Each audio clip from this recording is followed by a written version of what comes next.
Hello friends, good evening. कैसे हो सभी? गुड इवनिंग सभी को।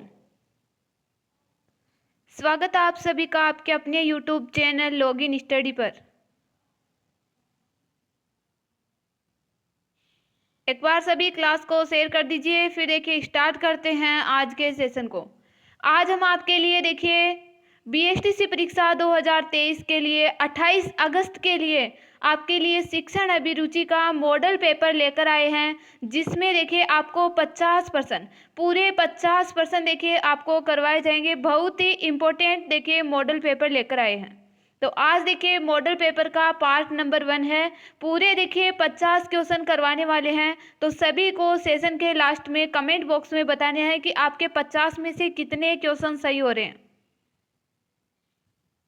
तो चलिए स्टार्ट करते हैं। देखिए आज के सेशन को एक बार शेयर कर दीजिए, सभी सेशन को शेयर कर दीजिए।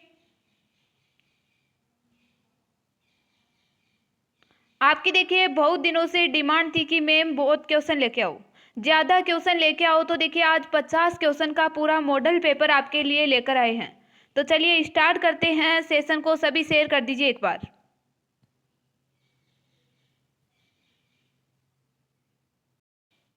तो चलिए स्टार्ट करते हैं सेशन को। आज का देखिए क्वेश्चन नंबर 1 है,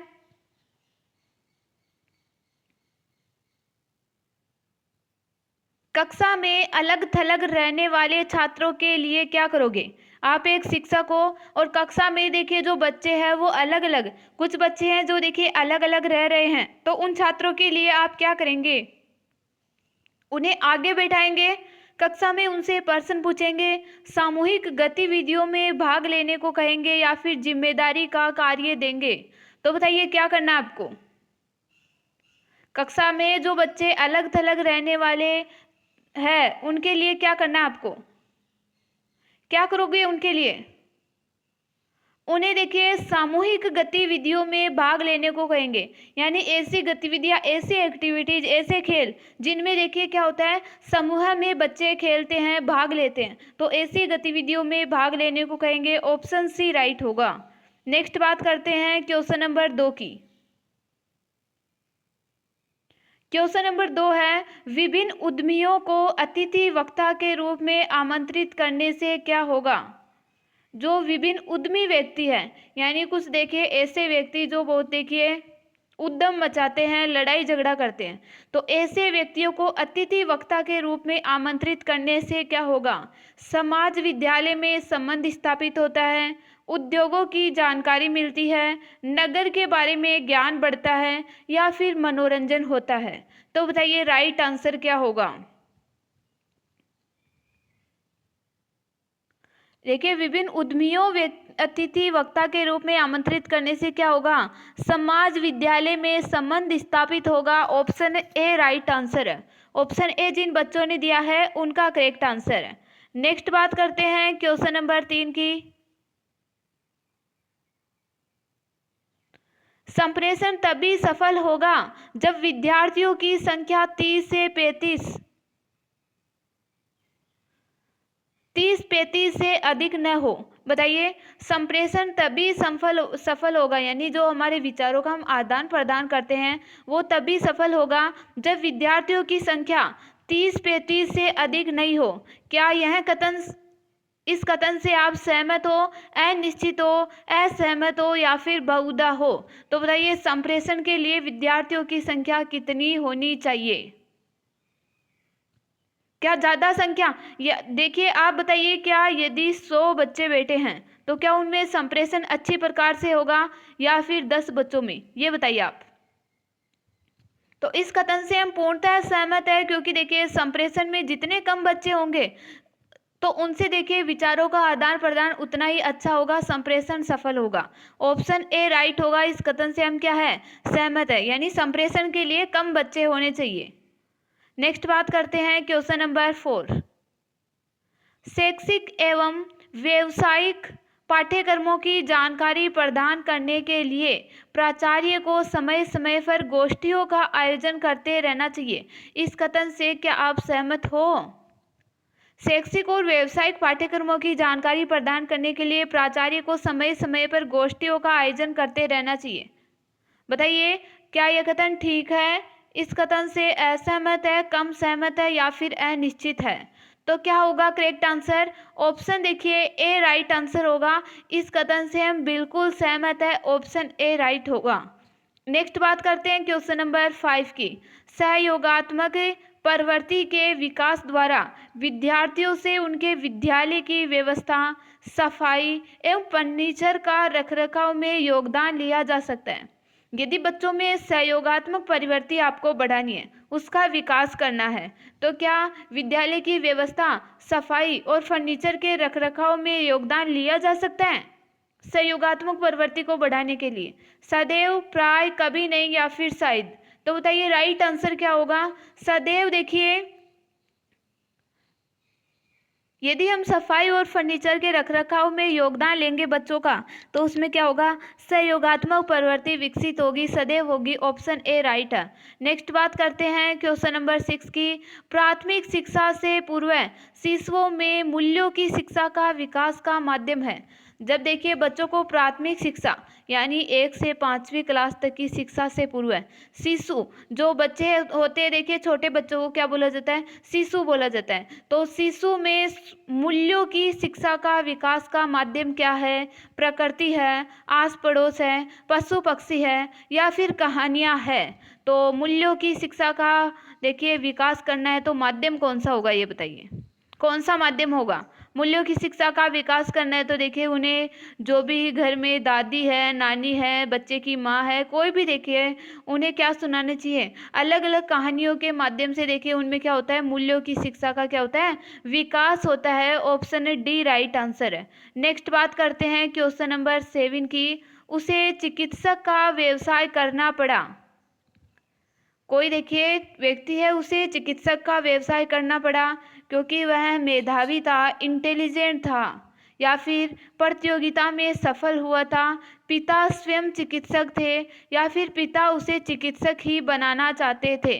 तो बताइए एक चिकित्सक को चिकित्सक का व्यवसाय क्यों करना पड़ता है, ये बताइए आप। तो क्या होगा करेक्ट आंसर?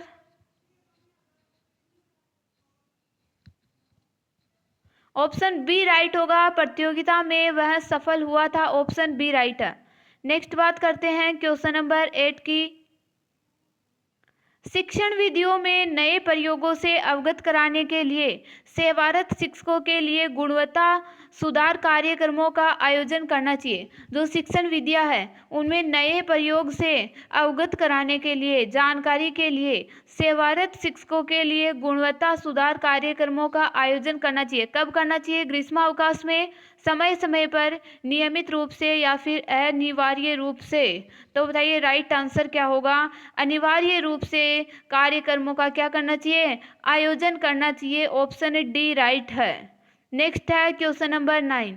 प्रयोगात्मक परीक्षा में बाह्य परीक्षक से मेधावी विद्यार्थियों की अध्यापक को संतुष्टि करनी चाहिए। इस कथन से आप कहाँ तक सहमत है?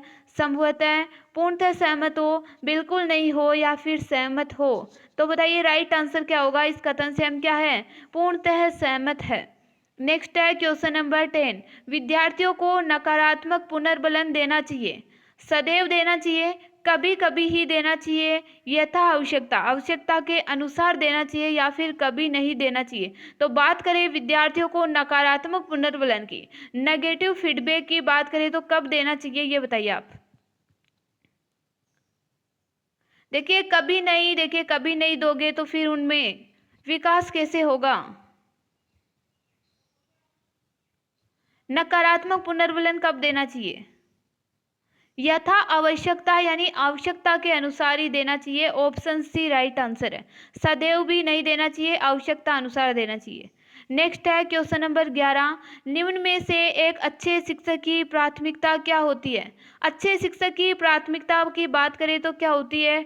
छात्र, यानी अच्छा शिक्षक सबसे ज़्यादा देखिए प्राथमिकता किसे देता है, महत्व किसे देता है? छात्र को देता है, प्राचार्य को देता है, खेल के मैदान को देता है या फिर स्कूल के जो सचिव है उनको देता है? तो एक अच्छा शिक्षक प्राथमिकता किसे देता है सबसे ज़्यादा, ये बताइए। किसे देता है? अपने स्टूडेंट को। ऑप्शन ए राइट होगा। बच्चों को पढ़ाना है तो बच्चों को ही प्राथमिकता देनी होगी ना। नेक्स्ट है क्वेश्चन नंबर 12। अगर शिक्षा में सुधार लाना हो तो आप कहाँ से शुरू करेंगे? शिक्षा में सुधार लाना है तो कहाँ से शुरू करना है? स्वयं से, परिवार से, उच्च शिक्षा से या फिर प्राथमिक शिक्षा से? तो सुधार की बात करें, शिक्षा में सुधार की बात करें तो देखिए आप कहाँ से शुरू करेंगे? बच्चे के प्राथमिक शिक्षा से यानी बेसिक से आपको शुरू करना है। ऑप्शन डी राइट होगा। नेक्स्ट है क्वेश्चन नंबर 13। शिक्षण कार्य में सफलता के लिए आवश्यक गुण बताइए। शिक्षक कार्य जो शिक्षण कार्य है, पढ़ाने का जो कार्य है, इसमें सफलता के लिए आवश्यक गुण क्या होगा? भौतिक दृष्टिकोण, निपुणता, धैर्य तथा सजगता तथा अनिश्चितता तथा अधिकारवादी दृष्टिकोण। तो बात करें शिक्षण कार्य में सफलता के लिए आवश्यक गुण की, तो क्या होगा आवश्यक गुण? आवश्यक गुण क्या होगा? देखिए शिक्षक में निपुणता होनी चाहिए, धैर्य होना चाहिए और सजगता यानी जागरूक होना चाहिए। ऑप्शन बी राइट आंसर है। देखिए गाइस, नेटवर्क प्रॉब्लम के कारण देखिए आज आपके लिए रिकॉर्डेड क्लास लेकर आए हैं। कुछ बच्चे बोल रहे हैं देखिए मैम लाइव नहीं है आज। देखिए लाइव नहीं है, रिकॉर्डेड क्लास लेकर आए हैं क्योंकि नेटवर्क प्रॉब्लम रहती है, अभी मौसम खराब है थोड़ा तो इसलिए।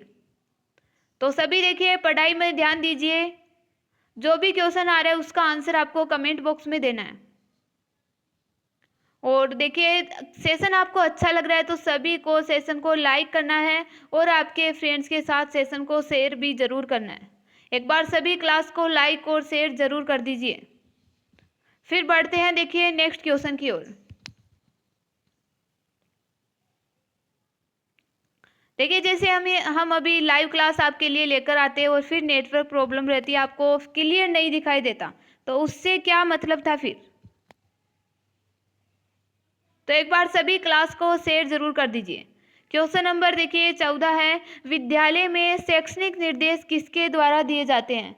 जो विद्यालय है उसमें शैक्षणिक निर्देश की बात करें तो किसके द्वारा दिए जाते हैं? सीटीई के तहत, एसआईईआरटी के तहत, मानव संसाधन मंत्रालय के तहत या फिर एनसीईआरटी के द्वारा? तो शैक्षणिक जो निर्देश है वो किसके द्वारा दिए जाते हैं विद्यालय में?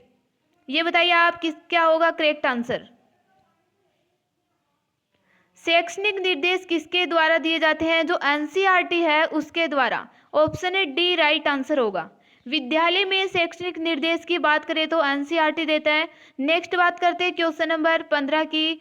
10+2+3 जो शिक्षण प्रणाली है इसका सुझाव किसने दिया था? 10+2+3 शिक्षण प्रणाली का सुझाव किसने दिया था? अभी देखिए 2020 में तो चेंज हो गई है लेकिन अभी लागू नहीं हुई है, 2020 वाली। तो बात करें 10+2+3 शिक्षण प्रणाली का सुझाव किसने दिया था? 1986 की शिक्षा नीति ने, कोठारी कमीशन ने, मुदालियर कमीशन ने या फिर राधाकृष्णन कमीशन ने? तो बात करें 10+2+3 शिक्षा प्रणाली किसने दी थी? 1986 की जो शिक्षा नीति है उसने। ऑप्शन ए राइट होगा। नेक्स्ट बात करें क्वेश्चन नंबर 16 की। किसके द्वारा हम अपने आप को अच्छा नागरिक समझ सकते हैं? बात करें देखिए अच्छा नागरिक समझने की तो किसके द्वारा समझ सकते हैं? कौन सा गुण होना चाहिए? सामाजिक दृष्टिकोण होना चाहिए, शिक्षा होनी चाहिए, आय देखिए अच्छी होनी चाहिए या फिर सामाजिक स्थिति अच्छी होनी चाहिए? तो अच्छा नागरिक समझने के लिए कौन सा गुण होना चाहिए? कौन सा गुण होना चाहिए? शिक्षा होनी चाहिए। ऑप्शन देखिए बी राइट आंसर है। नेक्स्ट है क्वेश्चन नंबर 17। मानसिक स्वास्थ्य का लक्षण क्या है? जो मानसिक स्वास्थ्य है इसका लक्षण क्या होता है? आवेश में आना, व्यक्तित्व का सुमेल से कार्य करना, नकारात्मक लक्षण या फिर अत्यधिक जोश? तो मानसिक स्वास्थ्य का लक्षण क्या होता है? मानसिक स्वास्थ्य का लक्षण क्या होता है? व्यक्तित्व का सुमेल से कार्य करना। ऑप्शन बी राइट आंसर है। नेक्स्ट है क्वेश्चन नंबर 18। किसी भी व्यवसाय में सफलता प्राप्त करने के लिए क्या आवश्यक है? व्यवसाय में सफलता प्राप्त करने के लिए क्या आवश्यक होना चाहिए? धन, जालसाजी, प्रेरणा, सच्चाई तथा धैर्य या फिर मित्रों का सहयोग? तो व्यवसाय में सफलता प्राप्त करने के लिए क्या आवश्यक है? व्यवसाय में सफलता प्राप्त करनी है तो देखिए प्रेरणा होनी चाहिए हमारे अंदर, सच्चाई होनी चाहिए और क्या होना चाहिए, धैर्य भी होना चाहिए। तो ऑप्शन देखिए सी राइट आंसर होगा। क्वेश्चन नंबर 19 है, निम्न में से बेमेल को छांटिए। तो बेमेल को छांटिए, स्मरण करना, याद करना, पहचानना या फिर खोजना। तो बेमेल कौन सा होगा इसमें से, यानी अलग, आपको बताना है अलग कौन सा है इन चारों में से। स्मरण करने से, याद करना, पहचानना, खोजना, तो करेक्ट आंसर क्या होगा? स्मरण करना, याद करना, पहचानना तीनों एक है, लेकिन खोजना, खोज करना देखिए अलग है। ऑप्शन डी राइट होगा। क्वेश्चन नंबर देखिए 20 है, कौन सा ध्वनि चित्रण यंत्र है? यानी ऐसा यंत्र जिसमें देखिए ध्वनि भी आती है और चित्र भी दिखाई देते हैं, ऐसा कौन सा यंत्र है? प्रोजेक्टर, रेडियो, टेप रिकॉर्डर या फिर टेलीविजन। तो प्रोजेक्टर में क्या होता है, उसमें तो देखिए चित्रण ही दिखाई देते हैं, चित्र ही दिखाई देते हैं। रेडियो में आपको ओनली सुनाई देगा, टेप रिकॉर्डर में भी सुनाई ही देगा। जो टेलीविजन है इसमें देखिए ध्वनि भी आएगी और चित्र भी आएगा। तो बात करें देखिए ये कौन सी सामग्री है, दृश्य श्रव्य सामग्री है। सीधी सी बात है, दृश्य श्रव्य सामग्री है जिसमें दिखाई भी देता है और सुनाई भी देता है। ऑप्शन डी राइट होगा। नेक्स्ट है क्वेश्चन नंबर 21, सूचना तथा ज्ञान को प्राप्त करना होता है। सूचना तथा ज्ञान को प्राप्त करना क्या कहलाता है? स्मरण करने की क्षमता, याद करने की क्षमता, समायोजित करने की क्षमता या फिर इनमें से कोई नहीं। तो क्या होगा करेक्ट आंसर? सूचना तथा ज्ञान को प्राप्त करना क्या होता है? दीजिए राइट आंसर क्या होगा? स्मरण करने की क्षमता, ऑप्शन ए करेक्ट है। नेक्स्ट है क्वेश्चन नंबर 22, प्रेरणा के बाद क्या होना चाहिए? जो प्रेरणा होती है उसके बाद क्या होना चाहिए? बच्चे को मोटिवेट किया जाता है, उसके बाद में क्या होना चाहिए? उसको परिणाम का ज्ञान होना चाहिए, पुरस्कार मिलना चाहिए, उसे देखिए भर्त्सना देनी चाहिए या फिर इनमें से कोई नहीं। तो क्वेश्चन नंबर 22 में राइट आंसर क्या होगा? भर्त्सना का है, यानी उसे उकसाना चाहिए। तो प्रेरणा के बाद क्या होना चाहिए? परिणाम का उसे ज्ञान होना चाहिए, यानी जो हम कर रहे हैं मोटिवेट करने के बाद में, यानी जो कुछ कार्य करेंगे उसका परिणाम क्या होगा, इसका भी तो ज्ञान होना चाहिए ना। नेक्स्ट है क्वेश्चन नंबर 23 है, देखिए हमारे शरीर की गतिविधियों का संचालन मस्तिष्क द्वारा किया जाता है। इस कथन से आप कहाँ तक सहमत हो? हमारे शरीर की जो भी एक्टिविटीज होती है, जो संचालन होता है, वो मस्तिष्क द्वारा किया जाता है। क्या आप इस कथन से असहमत है, सहमत है, कम सहमत है या फिर सहमत हो? तो राइट आंसर क्या होगा? जो भी देखिए शरीर की गतिविधियां, इनका संचालन कौन करता है? मस्तिष्क करता है। इस कथन से हम क्या है? सहमत है। नेक्स्ट है क्वेश्चन नंबर 24, सामाजिकता आनुवांशिक गुण है जो बालक अपने माता पिता से अनिवार्य रूप से अर्जित करते हैं। जो सामाजिकता है वो क्या है? आनुवांशिक गुण है जो बालक अपने माता पिता से अनिवार्य रूप से अर्जित करते हैं। बिल्कुल नहीं, सदैव नहीं, हाँ या फिर अनिश्चित। तो क्या होगा राइट आंसर? जो सामाजिकता है वो आनुवांशिक गुण है जो बालक अपने माता पिता से अनिवार्य रूप से अर्जित करते हैं। तो देखिए सामाजिकता आनुवांशिक गुण नहीं है, बिल्कुल नहीं है, इस कथन से हम सहमत नहीं है। सामाजिकता है वो आनुवांशिक गुण नहीं होता, ये क्या होता है? अर्जित किया जाता है। नेक्स्ट है क्वेश्चन नंबर 25, अशिक्षित व्यक्ति शिक्षा प्राप्त करते हैं। बताइए जो अशिक्षित व्यक्ति है वो शिक्षा प्राप्त करते हैं स्वयं से, मित्रों से, बड़ों से या फिर किसी से नहीं। तो अशिक्षित व्यक्ति किससे शिक्षा प्राप्त करेंगे? अपने बड़ों से। ऑप्शन सी राइट आंसर होगा। उनके जो भी बड़े हैं उनसे शिक्षा प्राप्त करेंगे। नेक्स्ट है क्वेश्चन नंबर 26 है, पाठ्येतर क्रियाओं का चयन विद्यार्थियों की रुचि एवं क्षमता के आधार पर किया जाना चाहिए। यानी पाठ की जो भी क्रिया है उनका चयन विद्यार्थियों की रुचि और क्षमता के आधार पर किया जाना चाहिए, सदैव, कभी कभी, संभवतः या फिर कभी नहीं। तो बताइए राइट आंसर क्या होगा? पाठ्येतर क्रियाओं का चयन विद्यार्थियों की रुचि और क्षमता के आधार पर किया जाना चाहिए। ऑप्शन ए राइट आंसर होगा, सदैव, सदैव किया जाना चाहिए। नेक्स्ट बात करते हैं क्वेश्चन नंबर 27 की। शिक्षा का उद्देश्य क्या होना चाहिए? एक कुशल नागरिकों का विकास, स्वावलंबी बनाना, आज्ञाकारी बनाना या फिर परिश्रमी बनाना। तो शिक्षा का उद्देश्य क्या होना चाहिए? देखिए गाइज, अभी तक आपने सेशन को लाइक नहीं किया है तो सभी को एक बार क्लास को लाइक करना है और आपके फ्रेंड्स के साथ सेशन को शेयर भी जरूर करना है।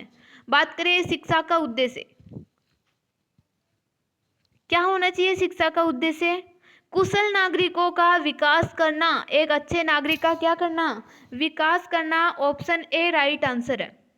नेक्स्ट है क्वेश्चन नंबर 28। सभी विद्यार्थियों में नेतृत्व के गुण की क्षमता होती है। जो सभी बच्चे हैं उनमें नेतृत्व के गुण की क्या क्षमता होती है? देखिए, दूसरे समूह का क्या करना? नेतृत्व करना। असहमत है, पूर्णतः सहमत है, आंशिक सहमत हो या फिर शायद। तो बात करें विद्यार्थियों में नेतृत्व की क्या गुण क्षमता होती है क्या सभी विद्यार्थियों में?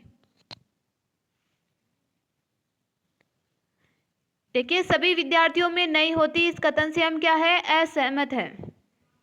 नेक्स्ट है क्वेश्चन नंबर 29। बालक के तनाव का प्रभाव विद्यालय में उसके समायोजन पर पड़ता है, क्या यह सत्य है?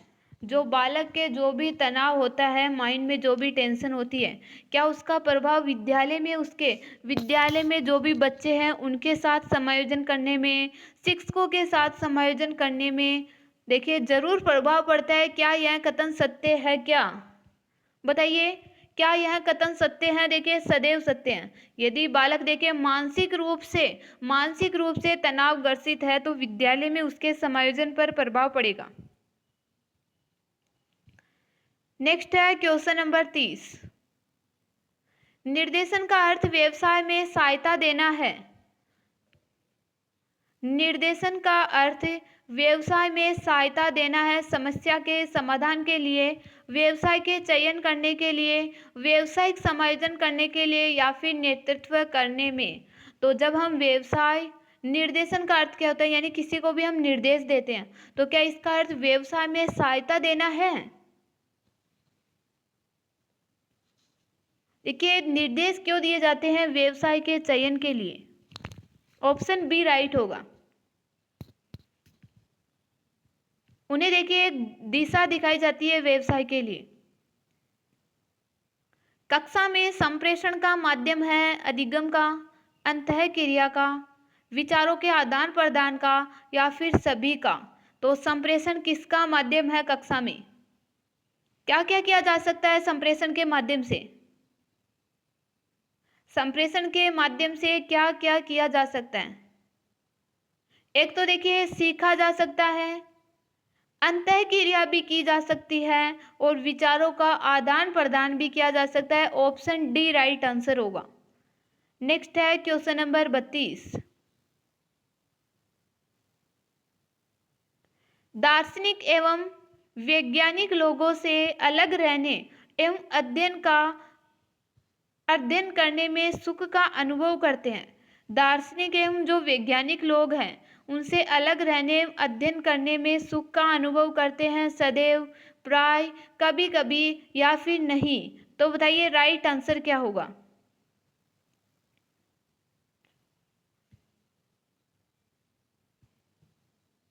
दार्शनिक और जो वैज्ञानिक लोग हैं उनसे अलग रहने, अध्ययन करने में क्या सुख का अनुभव होता है क्या? सदैव होता है। ऑप्शन ए राइट होगा। नेक्स्ट है क्वेश्चन नंबर 33। प्रत्येक बच्चे को रचनात्मक बनाने के लिए क्या आवश्यक है? प्रत्येक बच्चे को रचनात्मक बनाना है तो क्या आवश्यक है? हठधर्मिता होनी चाहिए, बिना डर का तथा सहयोगी वातावरण होना चाहिए, अभिभावकों तथा शिक्षकों द्वारा हस्तक्षेप होना चाहिए या अभिभावकों तथा शिक्षकों द्वारा कटाक्ष करना चाहिए।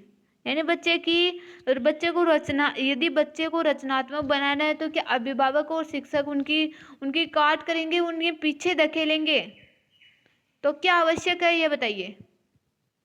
बिना डर का तथा सहयोगी क्या होना चाहिए? वातावरण होना चाहिए। बच्चे को रचनात्मक बनाना है तो सहयोगी वातावरण होना चाहिए। नेक्स्ट है क्वेश्चन नंबर 34। एक अध्यापक को निम्न में से किसे बढ़ावा देना चाहिए? किसे बढ़ावा देना चाहिए? विद्यार्थियों को प्रश्न करने पर दंडित करना, विद्यार्थियों में भय देकर पाठ्यक्रम जल्दी पूरा करना, विद्यार्थियों को काम पूरा करने के लिए परेशान करना, विद्यार्थियों में आपसी मेलजोल के संवाद को प्रोत्साहन देना। तो अध्यापक को किसे बढ़ावा देना चाहिए? विद्यार्थियों में आपसी मेलजोल के संवाद को क्या करना चाहिए? प्रोत्साहन देना चाहिए। नेक्स्ट है क्वेश्चन नंबर 35। शिक्षक एवं अभिभावक विद्यार्थियों में बुद्धिमत्ता को ज्यादा महत्व देते हैं। जो शिक्षक और अभिभावक है वो विद्यार्थियों में बुद्धिमत्ता को ज्यादा महत्व देते हैं क्योंकि यह सुसाध्य बनाता है आज्ञाकारी व्यवहार को, शैक्षणिक सफलता तथा सामाजिक मान्यता को, कम जोखिम का व्यवहार को या फिर आश्रितता के व्यवहार को। तो जो शिक्षक और जो अभिभावक है वो बच्चे की बुद्धिमत्ता को ज्यादा महत्व क्यों देते हैं? क्यों देते हैं वो ज्यादा महत्व है? इससे क्या होता? शैक्षणिक सफलता तथा सामाजिक मान्यता बच्चे को मिलती है। ऑप्शन बी राइट आंसर होगा।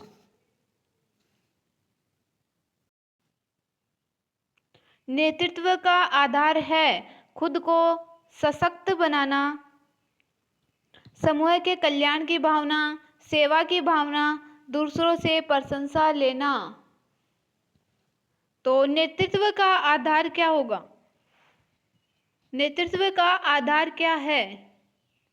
समूह के कल्याण की भावना, यानी जो भी समूह है उसका जो नेतृत्व करते हैं उसकी कल्याण की भावना देखिए रखनी है। ऑप्शन बी राइट होगा। ना कि देखिए एक नेता बनके दूसरों से प्रशंसा लेनी है, खुद को सशक्त बनाना है। आधार क्या होना चाहिए? बेस क्या होना चाहिए? समूह का कल्याण की क्या होनी चाहिए? भावना होनी चाहिए। नेक्स्ट है क्वेश्चन नंबर 37। एक शिक्षक का काम होता है शैक्षणिक तकनीक द्वारा ज्यादा विज्ञान सम्मत, आसान, खर्चीला या फिर ज्यादा दक्षता। तो एक शिक्षक का काम होता है देखिए शैक्षणिक तकनीक द्वारा शिक्षण को ज्यादा विज्ञान सम्मत करना, यानी उसमें विज्ञान समायोजित करना, साइंस से कार्य करना, शैक्षणिक कार्य को आसान करना, खर्चीला करना या फिर उसमें ज्यादा दक्षता हासिल करना। तो क्या होगा राइट आंसर? देखिए शैक्षणिक तकनीक द्वारा शिक्षण में देखिए ज्यादा दक्षता प्राप्त कर सकते हैं। ऑप्शन डी राइट आंसर है। नेक्स्ट है क्वेश्चन नंबर देखिए 38 है। प्राय ग्रामीण क्षेत्र में लड़कियों की शिक्षा का विरोध किया जाता है, क्यों? लड़कियों की शिक्षा का ही विरोध क्यों किया जाता है ग्रामीण क्षेत्र में? गांव के क्षेत्र में वे शिक्षा प्राप्त करके विद्रोही हो जाती है, शिक्षा के द्वारा वे अति उत्साहित हो जाती है, या फिर वे सामाजिक मुद्दों पर अपनी राय देती है, या वे घर की दिनचर्या में रुचि नहीं दिखाती। तो लड़कियों की शिक्षा का विरोध क्यों किया जाता है ग्रामीण क्षेत्र में? क्यों किया जाता है? क्योंकि वे सामाजिक मुद्दों पर अपनी राय देने लगती हैं और वो देखिए ग्रामीण क्षेत्र के लोगों को पसंद नहीं है, इसलिए देखिए उनकी शिक्षा का क्या किया जाता है? विरोध किया जाता है। नेक्स्ट है क्वेश्चन नंबर 39।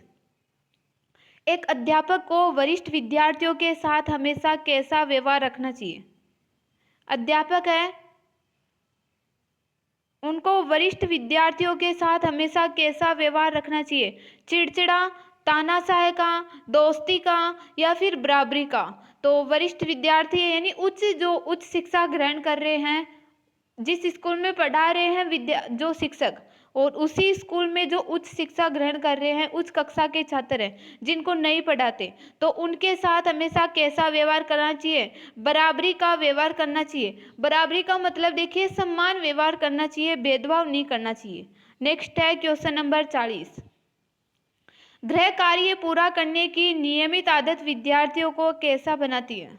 गृह कार्य पूरा करने की जो नियमित आदत है, डेली की आदत है, वो विद्यार्थियों को नीरस बनाती है, स्वतंत्र बनाती है, बोझ मुक्त बनाती है या फिर विश्वस्त बनाती है? तो कैसा बनाती है? देखिए विश्वस्त बनाती है, विश्वासपूर्ण बनाती है। ऑप्शन डी राइट होगा।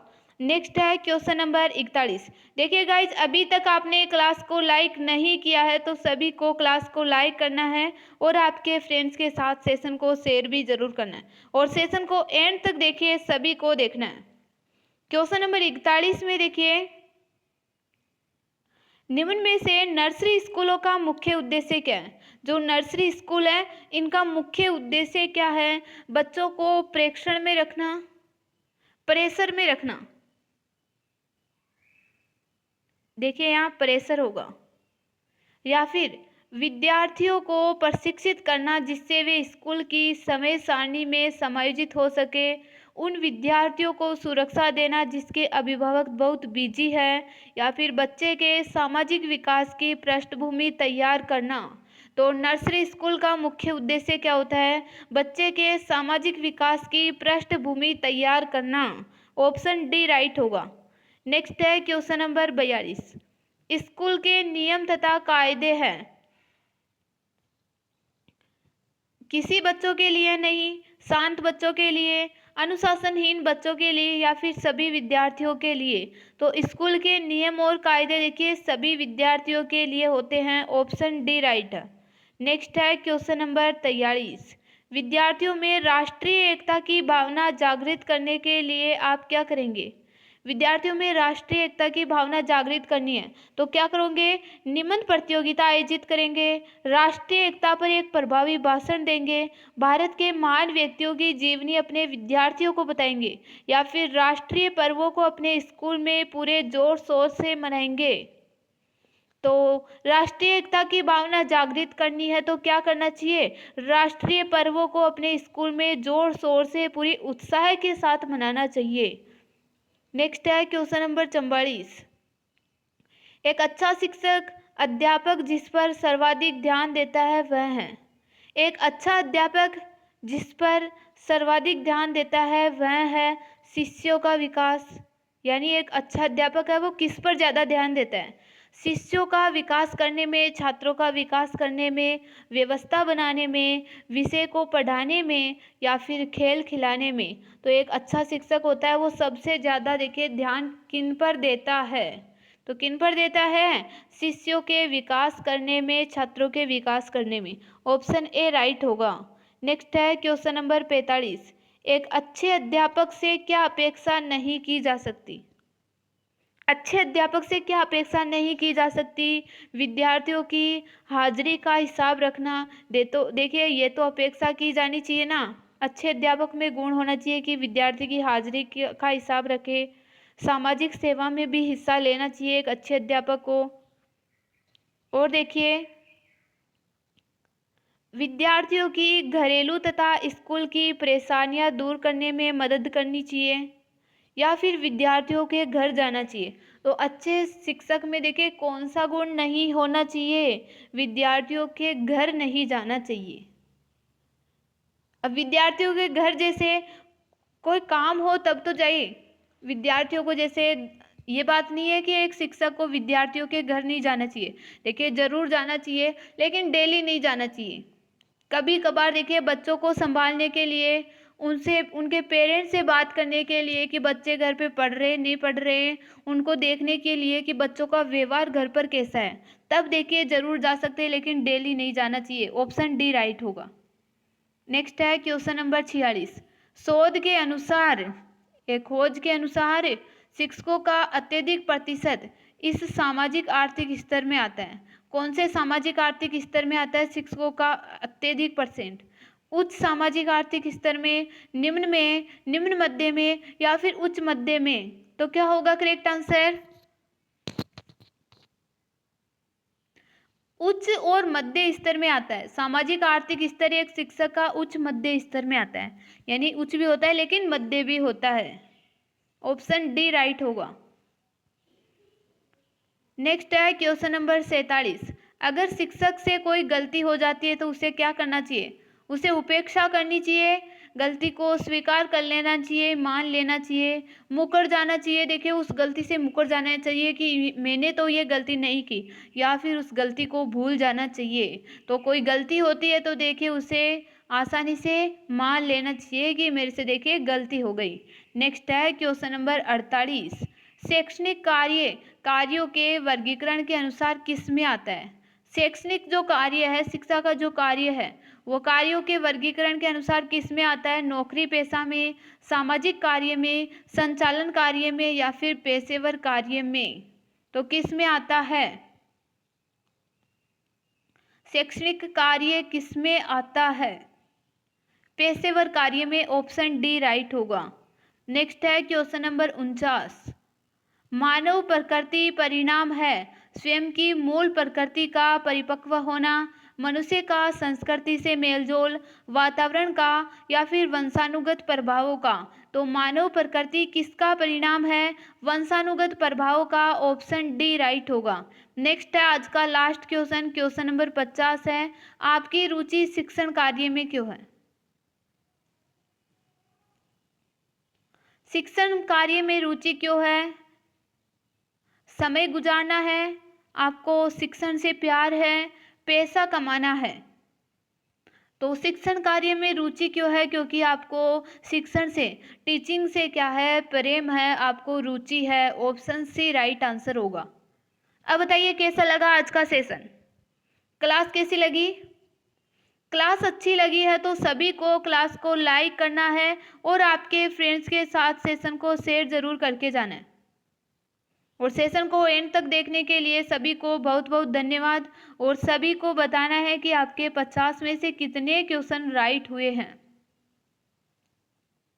तो चलिए आज के सेशन को देखिए यहीं एंड करते हैं। आपका देखिए बहुत ही कम समय में आपको एक मॉडल पेपर करवाया गया है 50 क्वेश्चंस का, जो देखिए बहुत ही इंपॉर्टेंट रहने वाला है आपकी एग्जाम के लिए।